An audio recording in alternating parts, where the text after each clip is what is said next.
ନିତମ୍ବିନୀ ମୋର ପ୍ରିୟ ସଖୀ।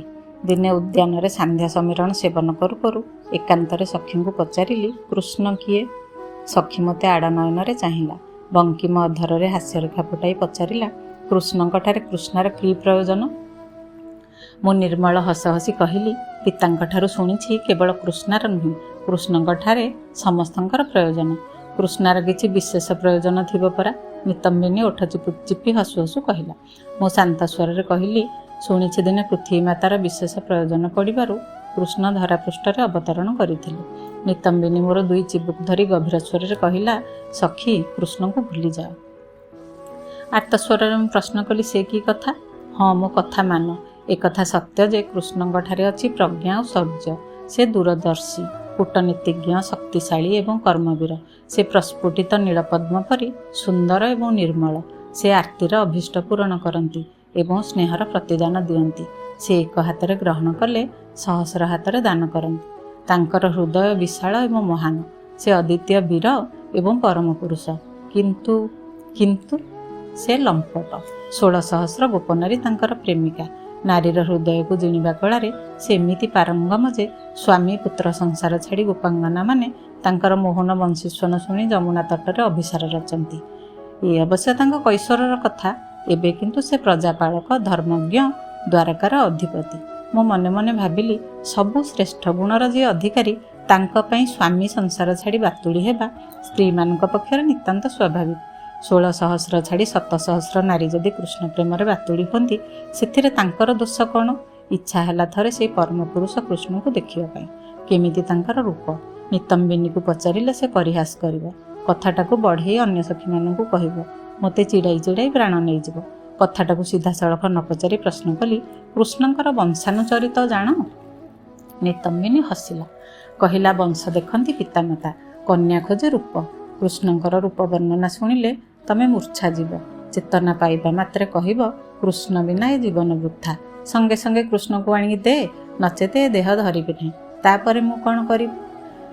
ମୁଁ ସ୍ୱପ୍ନାବିଷ୍ଟ ହୋଇ କୃଷ୍ଣଙ୍କ ରୂପର କଳ୍ପନାରେ ହଜି ଯାଇଥାଏ। କଳ୍ପନା ହିଁ ତ ମୋ ବୟସର ସହଚରୀ। ଏ ବୟସରେ କିଏ କେତେ କଳ୍ପନା ନ କରେ, କଳ୍ପନାରେ କିଏ କେତେ ସୁଖ ନ ପାଏ। କିନ୍ତୁ ସମସ୍ତଙ୍କର ସବୁ କଳ୍ପନା ସତ ହୁଏ ନାହିଁ। କଳ୍ପନା ସର୍ବଦା ସତ୍ୟ ହୁଏ ନାହିଁ ବୋଲି କିଏ ବା କଳ୍ପନାକୁ ବାଦ ଦେଇ ବଞ୍ଚିପାରେ? କୃଷ୍ଣଙ୍କ କଳ୍ପନାରେ ମୁଁ ହଜିଗଲି। କୃଷ୍ଣ ତମାଳ ଲତାକୁଞ୍ଜ ତଳେ ଆମେ 2 ସଖୀ ବସିଥାଉ। ନୀଳ ଆକାଶର ରଙ୍ଗ ଅସ୍ତ ସୂର୍ଯ୍ୟର ସ୍ପର୍ଶରେ ରଞ୍ଜିତ ହୋଇ ମୋ ପାଦର ଅଳତା ଧାରରେ ପ୍ରତିଫଳିତ ହେଉଥାଏ। ସ୍ୱଚ୍ଛ ସଲିଳ ଉଦ୍ୟାନ ସରସିରେ ଢଳ ଢଳ ନୀଳକଇଁ ଧୀରେ ଧୀରେ ପାଖୁଡ଼ା ମେଲୁଥାଏ। ଅଭିସାରିକାର ଭୀରୁ ପଦପାତ କରି ନିଃଶବ୍ଦ ଶଙ୍କିତ ଭଙ୍ଗୀରେ ଚନ୍ଦ୍ରିକା ଖୋଜି ଗୋଟି ଗୋଟି ପାଖୁଡ଼ା ତାର ମୁକୁଳିତ ହେଉଥାଏ। ସନ୍ଧ୍ୟା ଆକାଶରେ ନୀଳମେଘ କେତେ ଖଣ୍ଡ ଚନ୍ଦ୍ରିକାର ପଥରୋଧ କରି ନୀଳକଇଁ ସଙ୍ଗେ କୌତୁକ ଆମୋଦ ଲଗାଇଥାନ୍ତି।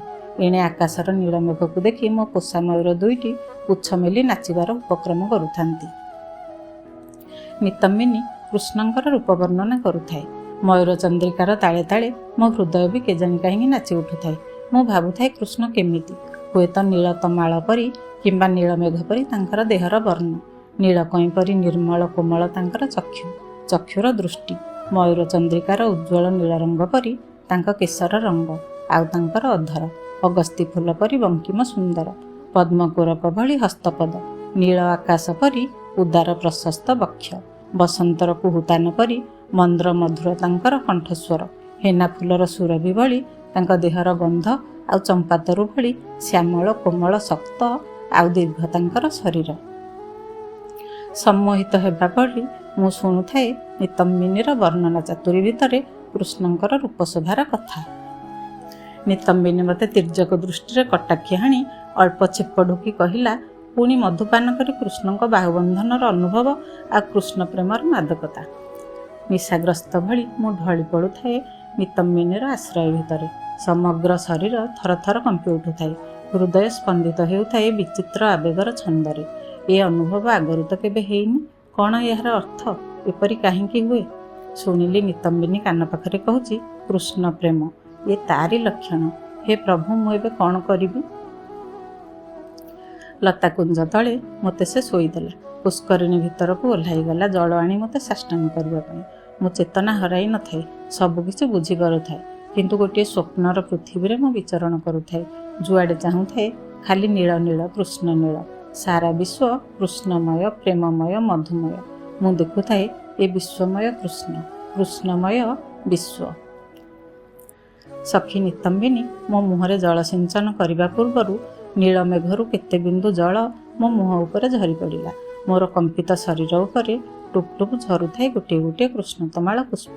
ମୋତେ ଅଧିକରୁ ଅଧିକ ରୋମାଞ୍ଚିତ କରୁଥାଏ। ମୋର ପୋଷା ମୟୂର ମୋ ମୁହଁ ଚାରିପଟେ ପୁଚ୍ଛ ମେଲାଇ ପଙ୍ଖା କରୁଥାଏ। ମୁଁ ଧୀରେ ଧୀରେ ପ୍ରକୃତିସ୍ଥ ହୋଇ ଲଜ୍ଜାରେ ଝାଉଁଳି ପଡ଼ୁଥାଏ। ଛି, ସଖୀ ନିତମ୍ବିନୀ କ'ଣ ଭାବିଥିବ? ସଖୀ ଜଳ ଆଞ୍ଜୁଳାଏ ଧରି ମୋ ପାଖରେ ପହଞ୍ଚିବା ପୂର୍ବରୁ ମୁଁ ଲାଜରେ ଆଖି ବୁଜି ପଡ଼ି ରହିଲି। କିନ୍ତୁ ଜଳ ଆଞ୍ଜୁଳାକ ସଙ୍ଗରେ ଦୁଇଟି ସଦ୍ୟ ଫୁଟନ୍ତି ନୀଳକଇଁ ଯେ ସେ ତୋଳି ଆଣିଛି, ସେ କଥା ବି ମୁଁ ଲକ୍ଷ୍ୟ କରିଥାଏ। ହାୟ, ଫୁଲ ଦୁଇଟି ତୋଳିଲା କାହିଁକି ନିତମ୍ବିନୀ? ଚନ୍ଦ୍ରିକାର ମଧୁପାନ କରି ରାତିସାରା ନୀଳକଇଁ ହସିଥାନ୍ତା। ନିତମ୍ବିନୀର ନିର୍ଦ୍ଦୟପଣିଆ ଦେଖି କ୍ଷୁର୍ଣ୍ଣ ହେଲି। ନିତମ୍ବିନୀ ମୋ ମୁହଁରେ ଜଳ ଛିଞ୍ଚିଲା। ମୁଁ ଏଥର ଉଠି ବସିବାରେ କିଛି ବାଧା ନାହିଁ, କିନ୍ତୁ ଜାଣି ଜାଣି ମୁଁ ଉଠିଲି ନାହିଁ, ଆଖି ଖୋଲିଲି ନାହିଁ। ପ୍ରଥମ କାରଣ ଲଜ୍ଜା, ଦ୍ୱିତୀୟ କାରଣ ନୀଳକଇଁ ତୋଳିଥିବାରୁ ନିତମ୍ବିନୀ ଉପରେ ବିରକ୍ତି। ନିତମ୍ବିନୀ ନୀଳକଇଁର ପାଖୁଡ଼ାକୁ ଧୀରେ ଧୀରେ ମୋ ମୁହଁ ଉପରେ ଛୁଆଇଁ ଆଣିଲା। ଓଠ ଚିପି ଗଳାକୁ ମିଠା କରି ମୋ କାନ ପାଖରେ ଆସ୍ତେ କହିଲା, ମୁଁ ଜାଣେ କୃଷ୍ଣଙ୍କ ସଞ୍ଜୀବନୀ ସ୍ପର୍ଶ ବିନା ଏ ରୋଗର ଉପଶମ ନାହିଁ। କିନ୍ତୁ ସଖୀ, ଦ୍ୱାରକା ନିବାସୀ ଗୋବିନ୍ଦଙ୍କୁ ସଙ୍ଗେ ସଙ୍ଗେ ପାଇବି କେଉଁଠୁ? ତେଣୁ କୃଷ୍ଣ ନାମ ସ୍ମରି ଏଇ ନୀଳକଇଁ ଦୁଇଟି ତୁମ ହୃଦୟ ଦେଶରେ ସ୍ଥାପନ କରୁଛି। ଏତିକିରେ ବର୍ତ୍ତମାନ ପାଇଁ ସୁସ୍ଥ ନ ହୋଇ ଉଠିଲେ ପିତା ଦ୍ରୁପଦ ରାଜବୈଦ୍ୟଙ୍କୁ ଧରି ଉଦ୍ୟାନରେ ପହଞ୍ଚିଯିବେ। ନୀଳାଞ୍ଜନା ଖବର ନେଇ ଉଆସକୁ ଯାଇଛି। ମହାରାଜାଙ୍କୁ ରୋଗର କାରଣ ସମ୍ପର୍କରେ କ'ଣ କହିବି? ଏତିକି କହି ନିତମ୍ବିନୀ ନୀଳକଇଁ ଦୁଇଟିକୁ ମୋ ବକ୍ଷ ଦେଶରେ ରଖିଦେଲା। ମୁଁ ଫୁଲ ଦୁଇଟିକୁ ନିବିଡ଼ ଭାବରେ ବକ୍ଷରେ ଜଡ଼ାଇ ଧରି କହିଲି, ଆହା, କାହିଁକି ଫୁଲ ଦୁଇଟି ତୋଳିଦେଲ? ଫୁଲ ଦୁଇଟିକୁ କୋମଳ ଭାବରେ ଧରି ମୁଁ ଉଠି ପଡ଼ିଲି। ନିତମ୍ବିନୀ ମଧ୍ୟ ଧଡ଼ପଡ଼ ହୋଇ ଉଠି ପଡ଼ିଲା। ଆସ୍ତେ କହିଲା, ମହାରାଜ ଆସୁଛନ୍ତି। ତାଙ୍କ ପଛରେ ସେ ପୁଣି କିଏ? ମୁଁ ବୁଝିପାରିଲି ନୀଳାଞ୍ଜନାର ଏତକ କାଣ୍ଡ। ମୋ ଅସୁସ୍ଥତା ଖବର ନେଇ ସେ ପିତାଙ୍କୁ ଦେଇଛି ଏବଂ ରାଜବୈଦ୍ୟଙ୍କୁ ଧରି ପିତା ସଙ୍ଗେ ସଙ୍ଗେ ଆସିଛନ୍ତି। ମୋର ସାମାନ୍ୟ କଷ୍ଟ ପିତା ସହିପାରନ୍ତି ନାହିଁ। ଏବେ କ'ଣ କହିବି?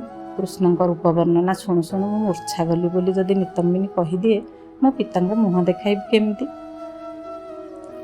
ଲାଜରେ ତଳକୁ ମୁହଁ ପୋତି ମୁଁ ବସିଥାଏ। ନୀଳାଞ୍ଜନା ଉପରେ ରାଗୁଥାଏ।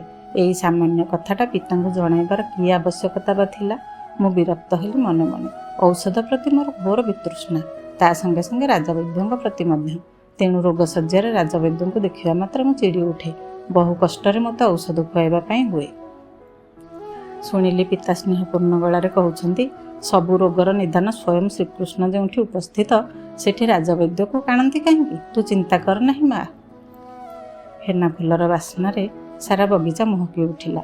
ଝଲକାଏ ପବନ କେଜାଣି କାହିଁକି ଉତ୍ତଳା ହେଇ କୃଷ୍ଣତମାଳ ଫୁଲ କେତଟା ମୋ ଉପରେ ଝରାଇ ଦେଇ ବହିଗଲା। ସେ ପବନରେ ମୟୂରଚନ୍ଦ୍ରିକାଟିଏ କେଉଁଠୁ ଉଡ଼ି ଆସି ମୋ କୋଳରେ ପଡ଼ିଲା। ମୋର ସାରା ଶରୀର ରୋମାଞ୍ଚିତ ହୋଇଗଲା।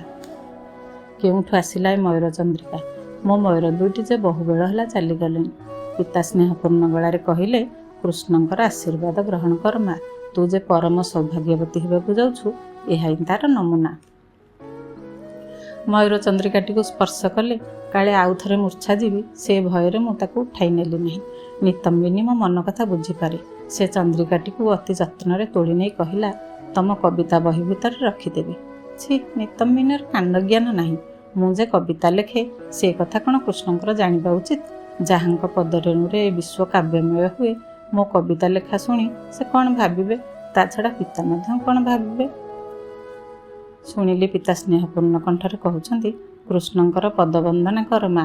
ଏଇ ମାତ୍ର ଦ୍ୱାରିକାରୁ ସେ ଆସି ପହଞ୍ଚିଛନ୍ତି। ତୋ ଅସୁସ୍ଥତା ସମ୍ବାଦ ପାଇ ମୋ ସଙ୍ଗେ ଉଦ୍ୟାନକୁ ଚାଲି ଆସିଲେ। ମୋ ହାତରେ ଦୁଇଟି ସୁନ୍ଦର ସତେଜ ନୀଳକଇଁ। ମୋ ଆଖି ଆଗରେ ପିତାଙ୍କ ପାଦ ପାଖରେ ଦୁଇଟି ନୀଳ କୋମଳ କୋରକିତ ପାଦପଦ୍ମ।